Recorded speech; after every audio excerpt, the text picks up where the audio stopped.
This is Optimal Living Daily Relationships, episode 147, When Love Dies and What to Do After, part 2, by Eddie Corbano of lovesagame.com. And I'm Joss Marie, your host and personal narrator right here on the Relationships edition of Optimal Living Daily. This is the show where I read to you from some of the best relationship blogs in the world every Monday through Friday, free of charge. Today, I have the second part of an Eddie Corbano post all about moving on after a tough breakup or divorce. I don't know about you, but I know a couple women out there who have recently gone through tough breakups, and I hope that this two-part post offers them some reassurance as they struggle with the challenge of unloving, detoxing, and reconnecting with their own true selves.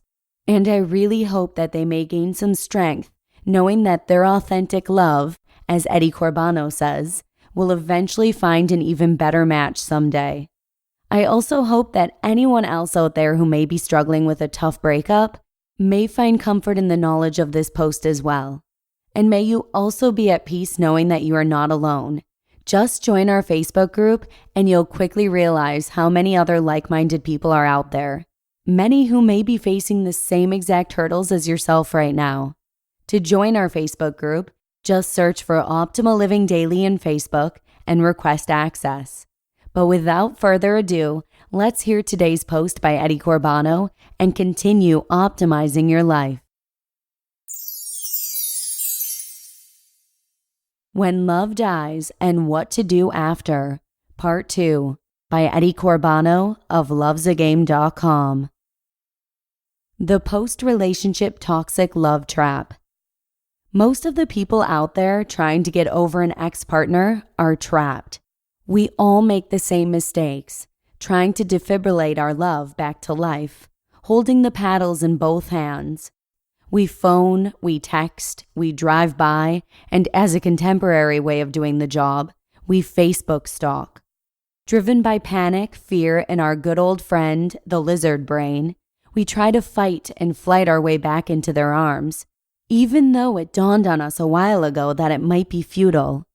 Then we stop, but we continue to do it in another, more perfidious way. We keep the fight in our minds. We go back to every single moment we've ever spent together. We look for clues, explanations, or hints that it isn't over.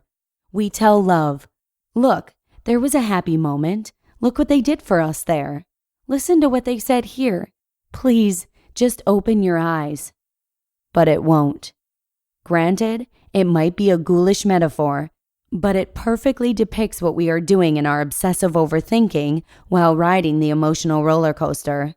It poisons us slowly, thought by thought, while we have false epiphanies that pull us only deeper into the dark quicksand. But the real danger is what comes after that. The why is what chains us. We inevitably come to the conclusion that we killed love. And if we could kill such a lovely, innocent little thing like love, then we must be not worthy, not lovable, not relationship suitable, an evil person to the core. Such a mindset swirls us into a vicious vortex of self-doubt, self-hate, and bitterness towards the world, the future, relationships, and love. I know from experience how hard it is to escape from this. And this is also the moment when the love we hold on to so firmly diseases us.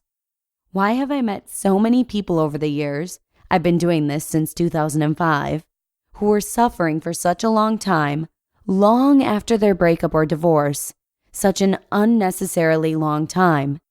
Because they were poisoned by death love. It's alive, isn't it? But here comes the crux of the matter, the very questions that can make or break your recovery. Isn't love immortal? How could it die? Was it there in the first place? Your individual answer to those questions is what will fuel your recovery. You have to figure it out on your own, a unique, profound, personal interpretation of it. When I was at this point in my own recovery, I eventually came to the conclusion that our love was real.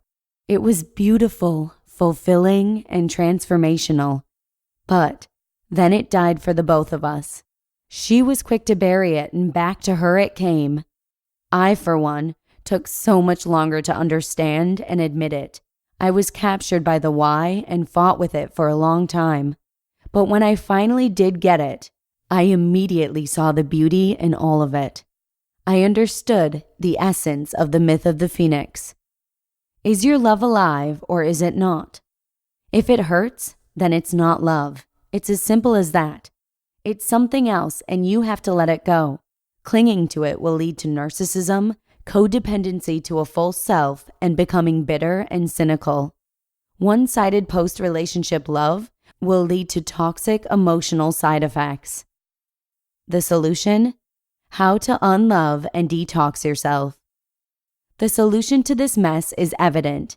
Unlove yourself ASAP and preserve the pure essence of authentic love so you can have it again with future partners. Undergo an Axe detox.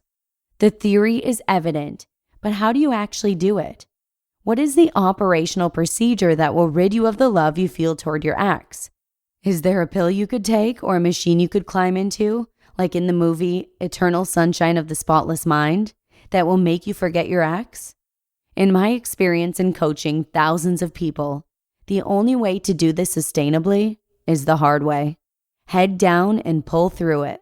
There is no easier way, no pill, no machine. You have to push through the pain. Head on. Even if it's a granite wall, you have to run it down with your head. Of course, there are ways to keep the suffering to a minimum. For example, a proven and tested tool to do this is following the no contact rule, eliminating the source of your suffering. At the same time, work on reconnecting with your true self. But don't kid yourself. Despite all the tricks I can show you to help you go through it quicker, it's hard, really hard. It might be the hardest thing you've ever done, no matter your age. But it's the only way to rid yourself of the emotional toxins that will keep you from independence and happiness.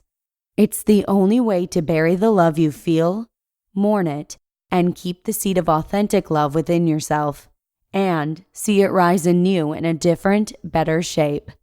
Authentic love will always attract its equal. Conclusion. Quote, in order to rise from its own ashes, a phoenix first must burn. Octavia E. Butler. I have made all the mistakes after my own breakup that you can make. I've cradled death love and it poisoned me.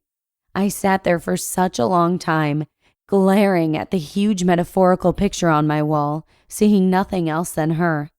I cut myself off life, trying to breathe life into a love that needed to be put underground.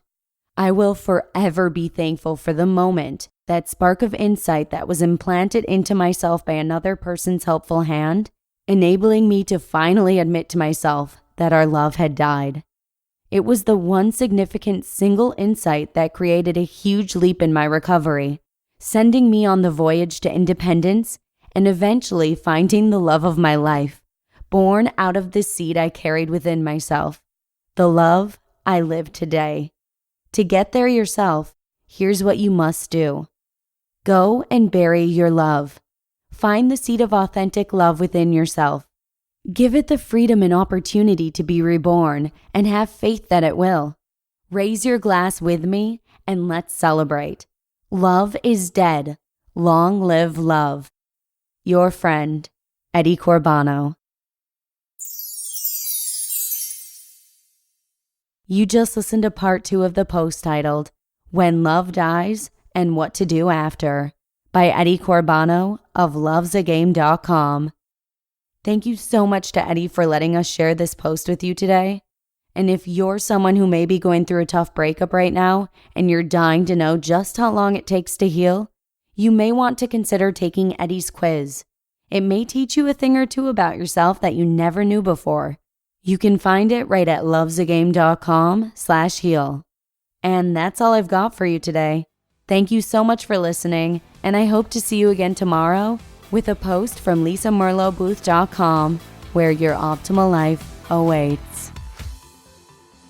Hello, Life Optimizer. This is Justin Malik, creator and producer of this podcast, but also Optimal Living Daily, the show where I read to you from even more blogs covering finance, productivity, minimalism, personal development, and more from incredible bloggers like Derek Sivers, Zen Habits, Mark and Angel, The Minimalists, and all the ones you hear on this show too.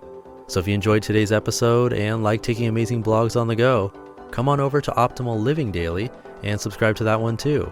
And together, we'll start optimizing your life. You've been listening to Optimal Living Daily. Be sure to hit the subscribe button to stay up to date on each new episode. And head to oldpodcast.com, that's OLDpodcast.com, for a free gift as well as more actionable tips and resources to help you maximize your potential. Thanks for joining us, and remember, your optimal life awaits.